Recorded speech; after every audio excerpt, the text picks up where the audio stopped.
All right, well, Dylan, now this is what, your second year at UCF? Yes, sir. Second year. So, and you're team captain.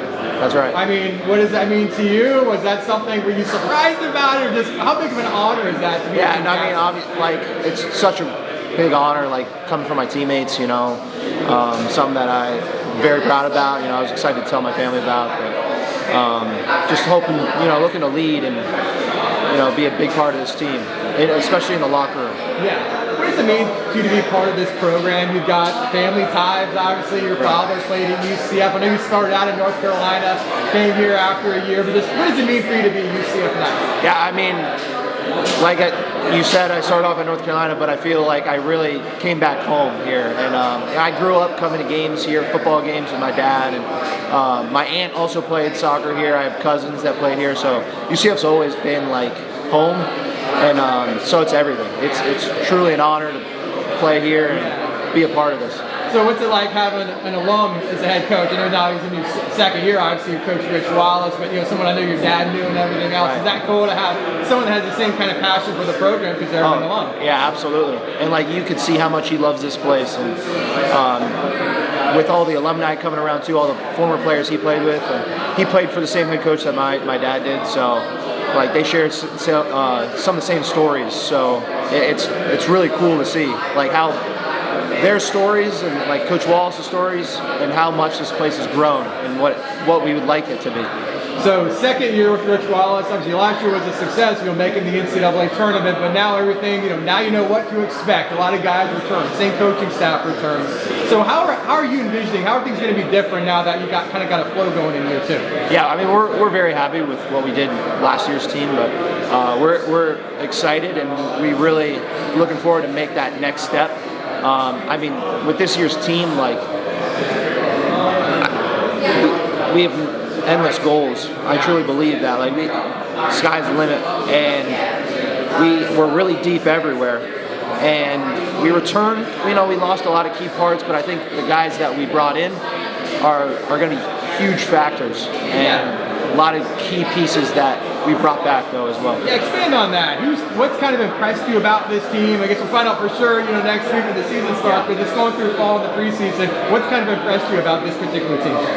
Just how dynamic this team is. I mean, we're so deep, especially on the mound. I mean, this is one of the deepest teams I've been around, and I know the coaches have talked about that too, and with the position players as well. I truly feel like it doesn't, like you can write down a couple different lineups with a bunch of different names and it's still going to be an elite offense.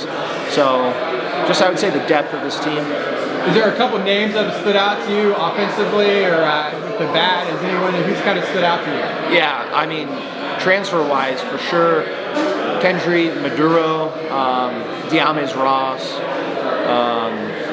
Cruzen, I mean, Antonio, like those guys are going to be huge part of this year.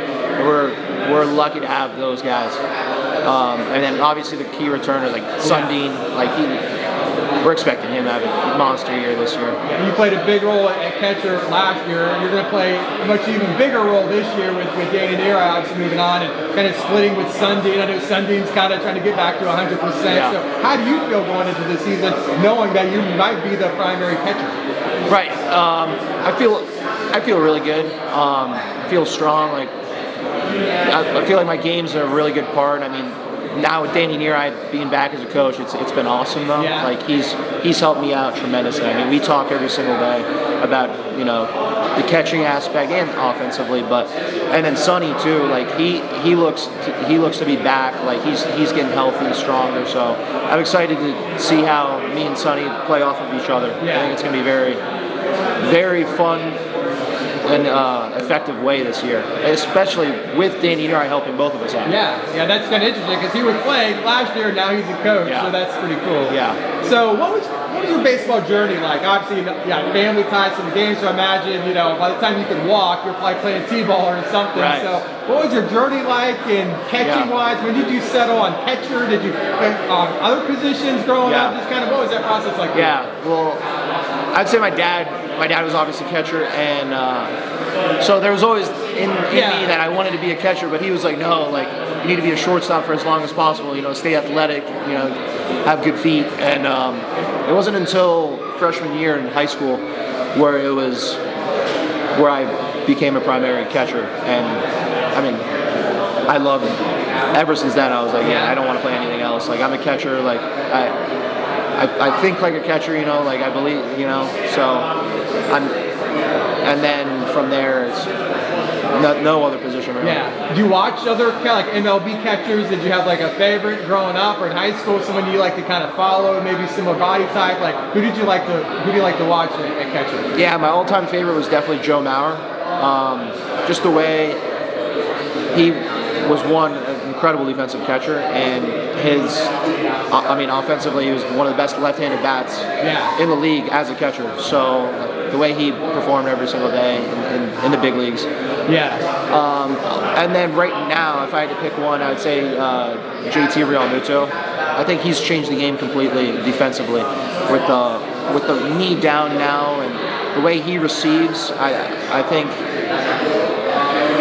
I would watch him the most. And Coach Wallach just said, obviously the minimum expectations every year is to be playing in the NCAA tournament. So what's kind of your outlook? What are your expectations? I assume that's the minimum, but what are you looking to accomplish this season for UCF baseball? Yeah, I mean, this team, like I said at the beginning, is like the sky's the limit. I truly believe like we can win a national championship here because with how deep we are and how talented we are, we can do it, you know, and like we said, we were happy with last year making a regional, but we want to do way more than make a regional. You know, like we have our eyes and our goals set on a national championship.